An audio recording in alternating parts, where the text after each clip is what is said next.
Recorded Books and RB Digital present Chester B. Himes, A Biography by Lawrence P. Jackson, narrated by Ruffin, Prentiss III. A quote from Old Fleece in Moby Dick. For all angel is nothing more than the shark well governed. Prologue. In the spring of 1934, a young prisoner in Ohio's maximum security penitentiary sat in a raw dormitory near an open latrine with a typewriter purchased from his gambling winnings. For 3 years, he had plunked away at short stories, one after another, dozens of them, mailing them out to newspapers in Chicago and Atlanta.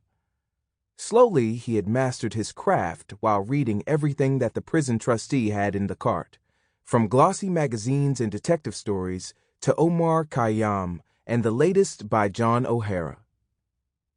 He studied the writings of Ernest Hemingway.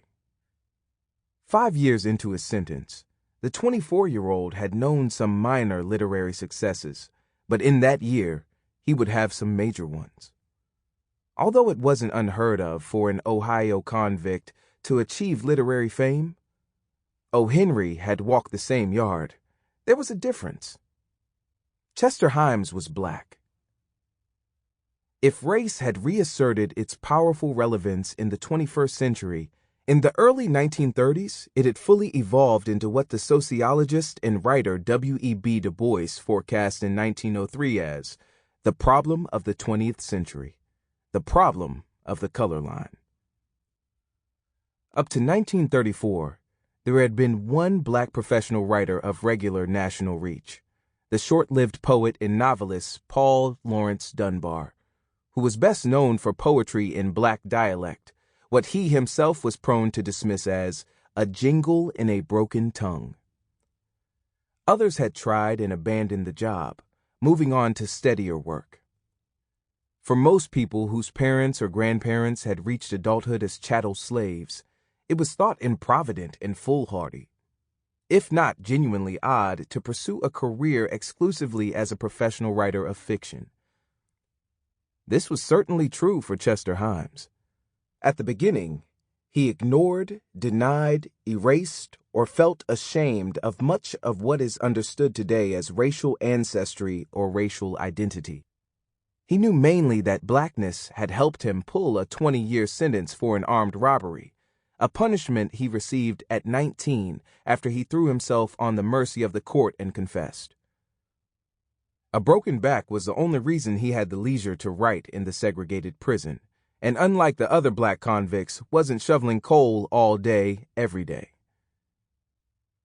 But to look at Chester Himes in 1934 was not, however, to be overwhelmed by something that mattered little to him.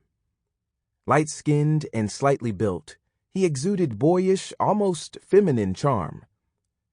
He had chipped teeth and several prominent scars, the main one on his chin, but they were the result of an accident, not street fights. For all of his life, he would strive to appear tougher than what he felt inside, and writing helped him steel himself emotionally. He often compared the literary life to prize fighting, and he accepted the discipline of training, punishment, and rejection, saying that a fighter fights and a writer writes. What he would accomplish in gray dungarees on the gray bunk surrounded by the clamor of unruly men suffering through the winter of their confinement would land him in a national magazine in 1934, repeatedly, alongside the best American writers, Ernest Hemingway and Langston Hughes, another young black man from Ohio attempting to make a career in writing stick.